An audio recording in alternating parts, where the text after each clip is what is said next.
그들 너희가 어떻게 행할지를 자세히 주의하여 지혜 없는 자같이 하지 말고 오직 지혜 있는 자같이 하여 세월을 아끼라 때가 악하니라. 그러므로 어리석은 자가 되지 말고 오직 주의 뜻이 무엇인가 이해하라. 아멘. 저희가 오늘 읽었던 그 에베소서 이 말씀은요, 창세 전에 하나님께서 어떠한 계획을 가졌는지 풍성하게 하나님의 의지와 생각을 담아낸 하나님의 말씀입니다. 그러니까 로마서가 복음의 가장 정수를 요약했다고 보면 이 에베소서는 그 복음을 더 풍성하게 더 넓은 범위에서 보고 있어요. 창세 전에 우리에게 주어진 이 구원을 누가 계획했고 어떻게 우리에게 주어지고 또 구원을 받은 사람은 어떻게 삶을 살아가야 되는지 1장부터 이렇게 말씀을 쭉 이어가고 있는데요. 우리의 구원의 시작은 이 에베소서의 말씀은 우리가 예수님을 믿습니다 하는 순간 시작되는 게 아니라 창세 전에 삼위 하나님께서 당신의 주권적인 뜻과 의지를 가지고 누군가를 선택하셨다라고 이야기를 해요. 근데 우리 인간의 생각으로는 하나님이 누구는 택하고 누구는 안 택해서 천국을 가고 지옥에 가고 이분화해서 생각하게 되는데, 그것은 하나님의 성품에 관한, 하나님의 주권에 관한 영역을 찬양하기 위해서 도입된 내용이에요. 저희에게는 하나님께서 누구를 택하셨다, 구원을 베푸셨다, 우리는 구원받지 않는 이 무슬림 사람이나 탈레반 사람이나 저희나 하나님 앞에서 의로울 게 하나도 없는 죄인이에요. 자격이 없어요. 근데 하나님이 우리를 택하셨기 때문에 우리가 예수님을 믿을 수 있게 되었다. 우리가 믿는 믿음 또한 선물로 주어졌다.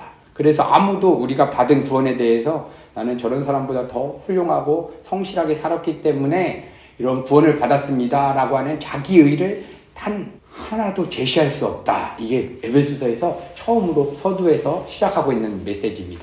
그러면 이 구원을 받은 사람, 하나님의 구원의 여정에 속해 있는 사람의 그 증거, 그게 바로 오늘 본문 말씀인데요. 너희들은 이제 어떻게 삶을 살아가야 할지 자세히 주의하고 지혜 없는 자같이 말고 오직 지혜 있는 자같이 하라고 말씀합니다. 그러면서 우리가 너무나 많이 들었던 말씀, 세월을 아끼라 때가 악하니라. 여기서 말하는 세월은 우리가 살아가는 인생의 시간을 얘기하는 게 아니라 이 세월이라고 하는 단어, 헬라어 단어는 카이로스예요. 그러니까 우리가 3박 4일, 4박 5일 이 정도의 일정을 보내면서 우리가 지나온 사역들을 보면서 아, 하나님께서 이러한 계획을 가지고 이렇게 이루셨구나 라고 깨달아지죠. 그러니까 우리의 삶을 살면서 우리의 삶 가운데 하나님의 은혜로 해석되어지는 것, 그것이 카이로스, 하나님의 시간이에요. 그것을 아끼라라고 하는데, 아끼라라고 하는 말은 구원하라, 구속하라는 얘기예요. 크로노스의 시간, 우리가 살아가는 평범한 일상에서 하나님의 생각과 하나님의 뜻과 연결되어지는 그러한 하나님의 은혜를 뽑아내는 것, 이것이 바로 세월을 아끼라, 이러한 세월을 아끼라 라고 얘기합니다. 많은 사람은 세월을 아끼라라고 하면 우리 사무엘 집사님이나 우리 창훈 형제님처럼 악기 제작을 할 때 빨리 이제 작품을 내야 되는데 시간을 아껴서 친구들과 취미생활이거나 교제하는 시간을 아껴서 이 작품을 만드는 거라고 생각하지만, 우리 그리스도인들이 아껴야 되는 세월의 시간은 평범하게 지나가는 모든 시간 속에서 하나님의 생각과 하나님의 뜻을 건져내는 거예요. 그러니까 구원받은 사람이 구원을 이루어가는 과정이고, 우리 어제 나눴던 것처럼 우리에게 주어진 십자가라고 하는 한 문화를 가지고 우리의 삶을 구원해내는 거예요.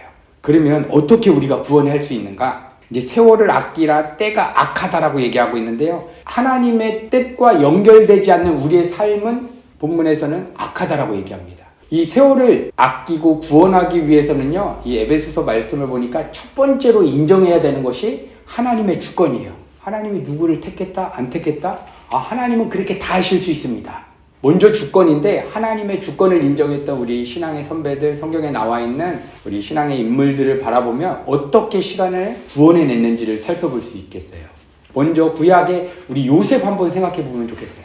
요셉, 하나님의 주권을 인정했어요. 억울하게 형들에게 팔려서 노예로 갔어요. 노예로 가서 이제 애굽의 노예 생활을 하는데, 노예 생활이 천직인 것처럼 성실하게 삶을 살아가고 있어요.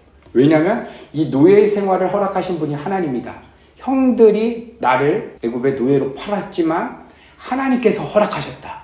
그래서 먼저 우리가 가져야 되는 거, 우리의 삶에 정말 어려운 일들이 주어져도 하나님께서 허락하셨습니다. 하나님께서 허락하셨기 때문에 비록 내가 힘들고 어렵지만 하나님의 선한 계획 가운데 있을 것입니다 라고 하는 자세가 필요할 것 같아요.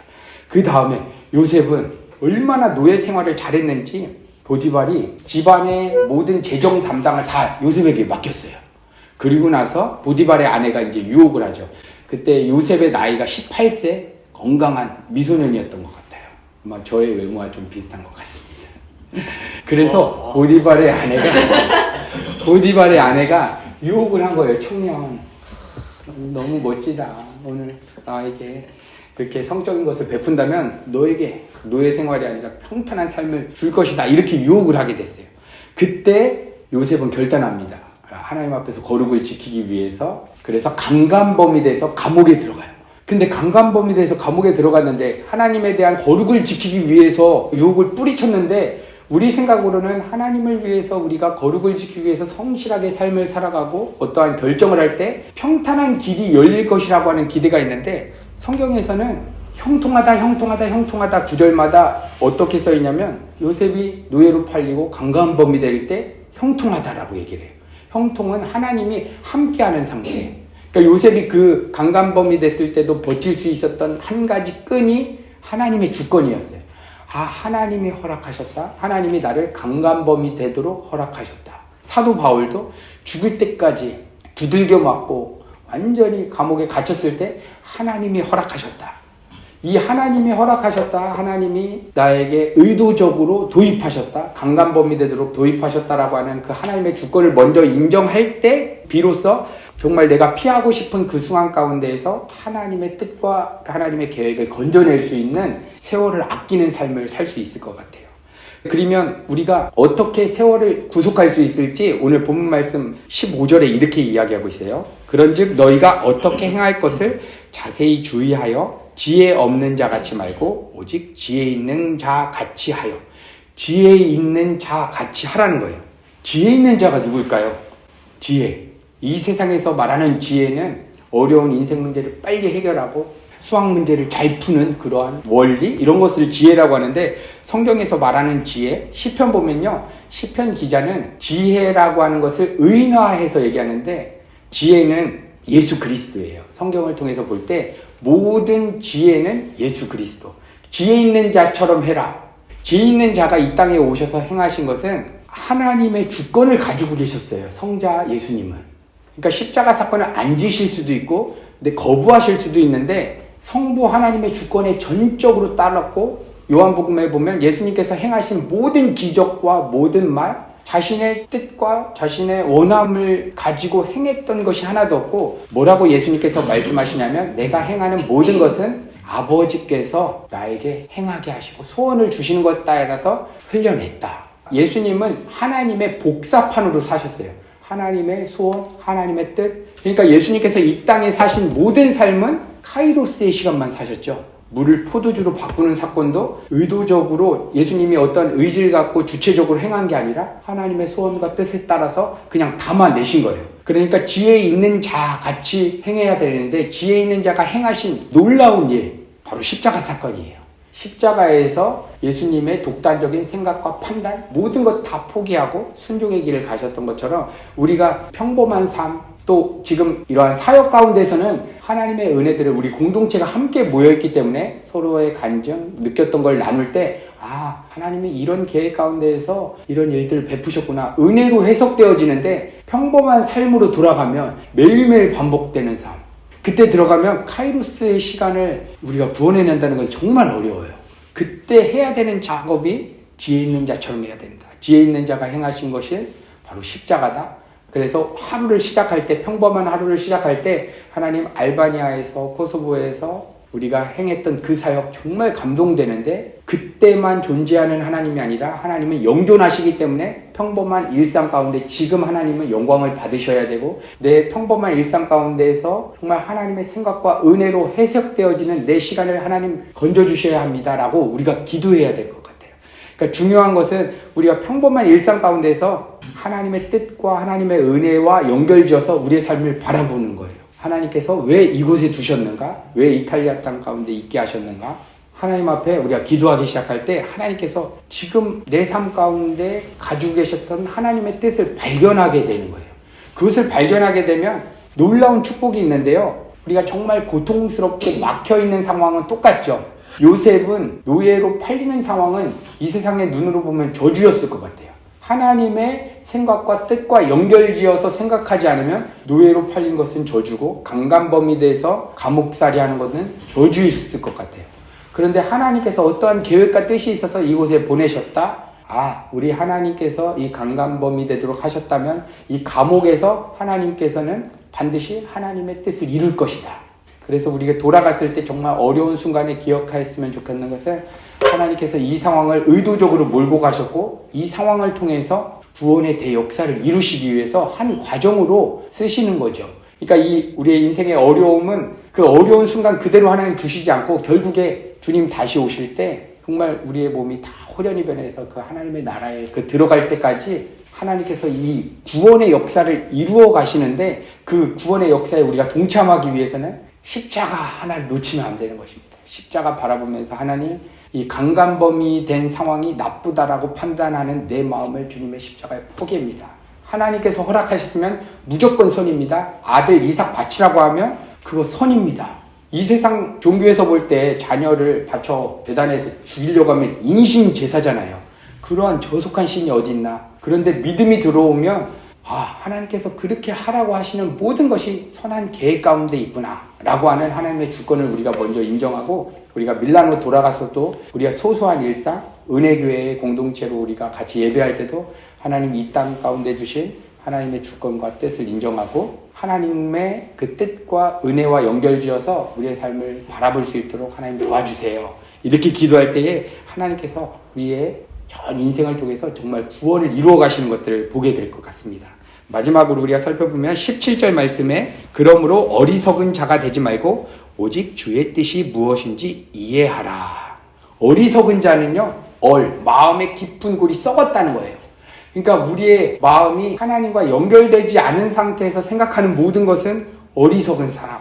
주의 뜻이 무엇인가 이해하라. 주님의 뜻은 예수님의 십자가 안에서 해석되어지는 내 삶. 주님의 뜻이 무엇일까? 우리는 주님의 뜻을 생각할 때 이탈리아로 유학 갈까요? 미국으로 유학 갈까요? 하나님의 뜻 알려주십시오. 요번에 알바니아 선교를 하나님 가야 될까요? 말아야 될까요? 하나님 주의 뜻이 무엇인지 알려주십시오. 이렇게 기도하는 경향이 있어요. 하나님의 뜻은 1번인가 2번인가 알고 싶은 거죠. 왜? 이번에 하나님의 뜻이 선교 가는 뜻이 있는데 내가 다른 일정 때문에 선교를 안 갔을 때 하나님께서 내 삶을 징계하시면 어떨까 하는 두려움. 한문화로 장사하지 않았던 사람처럼 내가 하나님의 뜻대로 안 하면 하나님이 벌하실까봐 하나님의 뜻을 구하는 것. 이거는 하나님의 성품에 대한 이해가 그릇된 것 같아요. 주님의 뜻은요 1번인가 2번인가가 아니라 지혜 있는 자 같이 하는 게 하나님의 뜻이에요. 모든 하나님의 뜻. 알바니아를 갈까? 한국에 가가지고 내가 다른 일정을 볼까? 또 유학생활을 마치고 한국으로 귀국해야 될까? 이탈리아에서 정착해야 될까? 어떻게 기도해야 될까요? 하나님 한국 가면 좋겠습니까? 이탈리 땅 가면 좋겠습니까? 오늘 말씀해 주시는 건 뭐냐면 지혜 있는 자 같이 해라. 하나님 한국에 가든 이탈리아 정착하든 하나님 저는 오직 지혜 있는 자처럼 내 생각과 판단이 다 죽고 오직 하나님의 영광을 위해서 살고 싶습니다. 그렇게 기도를 하는 거예요. 이탈리아를 보내든 알바니아를 보내든 코소보를 보내든 하나님이 가장 기뻐하는 뜻대로 되기를 소망하고 내 기쁨과 내 소원은 다 끊어지게 하시고 내 소원과 기쁨이 주님과 함께 십자가에 연합돼서 죽은 자로 내가 받아들입니다 할 때 하나님께서 생각을 주실 거예요. 알바니아 가고도 싶고 이탈리아 가고도 싶고 그때 기쁨으로 짜장면을 먹을지 짬뽕을 먹을지 탕수육을 먹을지 우리가 자발적으로 그때 선택을 하는 거예요. 근데 우리는 선택에 대한 두려움이 있어요. 왜냐하면 내가 이 선택했을 때 실패할까 봐.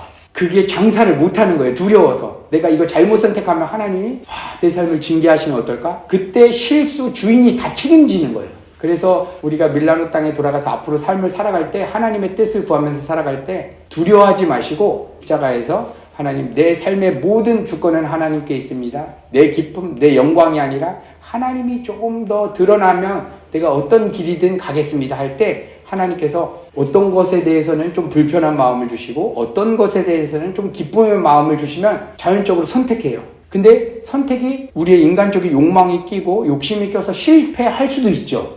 그럼에도 불구하고 먼저 우리가 십자가를 바라보고 우리가 했던 그 실수 하나님께서 다 책임지시고 그 상황에서도 선으로 바꾸시는 것들을 경험하게 될 것 같아요. 그래서 오늘 돌아가는 이 마지막 말씀 가운데 우리가 한 가지 기억하면서 돌아가서 우리의 모든 시간들을 구원해내야 된다. 때가 악하다.